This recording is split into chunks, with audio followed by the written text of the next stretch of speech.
Bonsoir à tous. Merci pour l'invitation et l'opportunité de présenter ce projet. C'est la première fois. Je m'appelle Marjolaine Pruvost, je travaille au CAPAHC et Sayeda Boukari, ma collègue sur le projet, est là. Malheureusement, Stéphanie Toigo, qui est assistante de recherche sur le projet, n'a pas pu être présente. Juste vous informer aussi que cette présentation sera bilingue à l'image de notre projet. Alors, tout d'abord, pour commencer, vous dire que je n'ai pas de conflit d'intérêt, Sayeda non plus, mais que c'est un projet qui a été subventionné par la bourse de micro-élimination de Gilead. Alors, d'où vient le projet Aagahi ? Alors, on est parti de plusieurs constats, le premier étant que 44% des personnes vivant avec l'hépatite C au Canada ne sont pas au courant de leur statut, et que la prévalence de l'hépatite C au Pakistan est de 5,6%.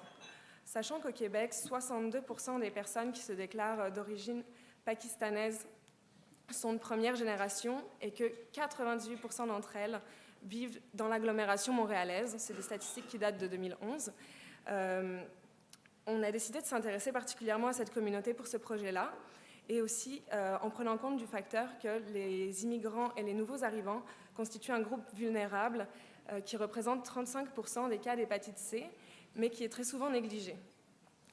Ainsi, le projet Aagahi s'est développé en collaboration entre le CAPAHC, l'Université McGill et le Jewish Hospital. C'est un projet en 3 volets, qui comprenait d'abord une phase de sensibilisation des participants à l'hépatite C, une deuxième phase d'accès au dépistage rapide au point de service dans des endroits qui seraient plus accessibles pour les personnes, et bien sûr un accès à un corridor de soins privilégié sans lequel le projet n'aurait pas été possible. Alors, concernant les approches culturelles et linguistiques adaptées, je vais laisser ma collègue prendre le relais. Good evening, everyone. Bonsoir à tous. I will speak in English, and I will introduce you to the project. So as you can see, we named the project as Aagahi. Aagahi is a Urdu word which means awareness. And from the beginning of the project, our focus was to not only raise awareness, but also to motivate the people to get tested. In that, we actually started with a strategy to do workshops. Let me just tell you that South Asian Pakistan is a country in South Asia. South Asia is a region where people speak several languages, they have several religions, and they practice several cultures. And same is the case in Pakistan also. Pakistan is also predominantly a Muslim country, but then people have other religions also, and they speak several languages, and they come from different ethnicities within a country. So the other thing, when they are here in Montreal, they are scattered all over the island. So you don't find them living in clusters in one area, but we were lucky. Most of the Pakistanis, you will find them in clusters in the park extension area or on the West Island. But otherwise, they're all scattered. So we decided with the project that we will make the interventions through workshops, which means that we'll have workshops for these communities in different areas of Montreal, where we'll have them together in one group, in one room, and we'll present the information and we'll motivate them to be tested. However, we realized that this strategy didn't work for us. And why I'm telling you this? Because when we are planning a community intervention, we have to be flexible. What we plan, it might not work along the way. And it didn't with the community organizations that are working with Pakistani communities across the island. And in that, there are cultural and ethnic community organizations that work towards organizing events on the cultural and other events, religious festivals also. And then mosques are the center of activity for majority of the Pakistanis. As I said, they are predominantly Muslim communities.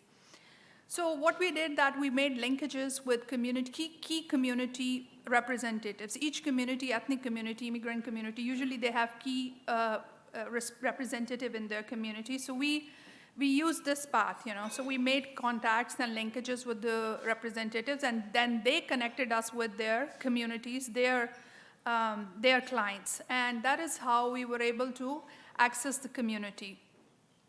The planned activity was to bring them to us, to invite them for the workshops. That didn't work, so we chose that we'll go to their door, we'll go to them.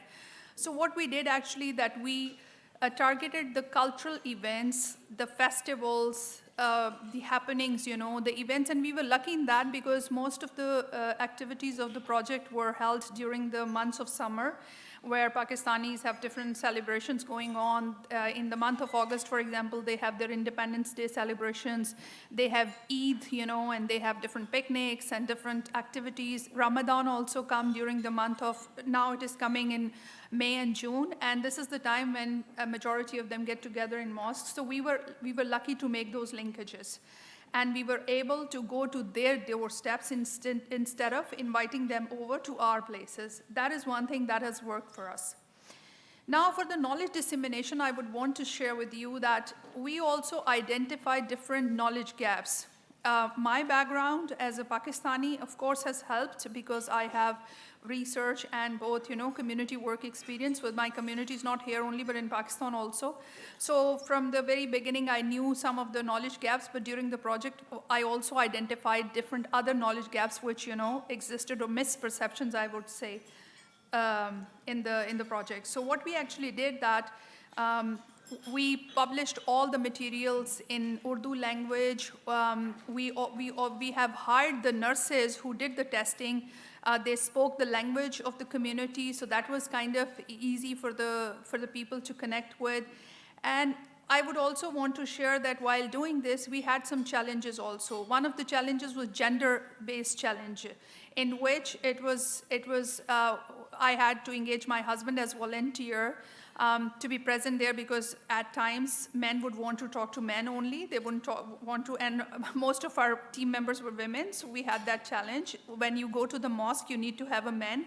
So these are some of the cultural adjustment. I would say that as a consultant to this project, I've realized that my job was to facilitate both ends. One, which is the community, where I have to appraise them and give them information about the project and to help them with their misunderstandings and their misperceptions. But on the other hand, to help my team to understand the cultural connotations, for them to be able to work in a better way. So I think that we were able to address all these issues and all these steps.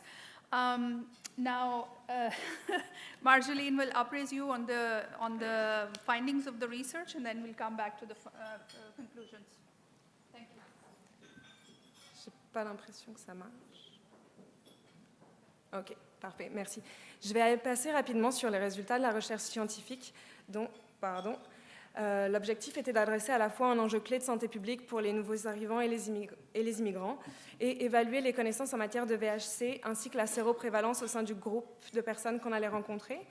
Il s'agissait donc d'un projet d'outreach communautaire. La première étape a été un questionnaire pour identifier les caractéristiques de la population, les facteurs de risque que les personnes avaient pu rencontrer, ainsi que leurs connaissances en hépatite C. Et la deuxième étape était un test rapide d'hépatite C. Donc les critères d'inclusion, c'était être immigrant, immigrante pakistanaise de première ou deuxième génération, avoir plus de 18 ans. Et on prend note que c'était un échantillonnage de commodité et donc un potentiel biais de sélection. En termes de résultats, on ne voit pas très bien ici, 162 personnes ont été incluses, 154 ont été dépistées, mais il y en a 142 qui ont été retenues dans l'étude. Sur ces 142 personnes-là, 138 ont eu des anticorps négatifs. 2 personnes ont été orientées à l'hôpital en raison de résultats non interprétables et avaient aussi des anticorps négatifs. 2 personnes avaient des anticorps positifs et seulement l'une d'elles était ARN positif. Cette personne était déjà informée de son statut et allait entamer son traitement sous peu. Elle a quand même été reçue au sein de notre corridor de soins pour une évaluation. Donc, en définitive, la séroprévalence observée au sein de ce groupe était de 1,4%, soit moins que la séroprévalence attendue. Les participants reportaient en grand nombre avoir été en contact avec au moins un facteur de risque, à savoir body piercing, tatouage, hospitalisation au Pakistan, soins dentaires. La majorité d'entre eux exprimaient avoir déjà été sensibilisés à l'hépatite C. Pour les 2 tiers d'entre eux, c'était le cas au Pakistan. Beaucoup étaient informés, mais on note une confusion entre l'hépatite C et l'hépatite A, à savoir, quand on parlait des modes de transmission, les personnes rapportaient notamment les transmissions par ingestion d'eau ou d'aliments. Enfin, les personnes rencontrées étaient au Canada en moyenne depuis 15 ans, mais il y avait une très nette corrélation entre le nombre d'années passées au Canada et le fait d'avoir un médecin de famille. Les personnes qui avaient un médecin de famille étaient en moyenne là depuis 9 ans de plus que les personnes qui n'en avaient pas. Et seulement 7% des personnes participantes avaient déjà été dépistées pour l'hépatite C au Canada. Donc, en conclusion, très rapidement, ce projet nous a permis d'adresser les enjeux de navigation du système de soins, notamment en apportant aux personnes un dépistage rapide suivi d'un corridor de soins privilégié. Il y avait un réel besoin de services culturellement et linguistiquement adaptés. Ça s'est vu notamment par l'intérêt des participants qui s'est très largement manifesté. Cependant, pour mettre en place ce type de service, ça prend du temps et des ressources qui soient pérennes. On le voit aujourd'hui, il y a une vraie possibilité d'étendre cette offre-là, la demande existe. Et enfin, il ne faut surtout pas oublier les migrants et les migrantes à statut précaire dans ce type de service qui, aujourd'hui, malheureusement, ont très très peu d'accès aux soins, notamment en matière d'hépatite C. Voilà, je voudrais terminer en remerciant toutes les participantes, participants, membres de l'équipe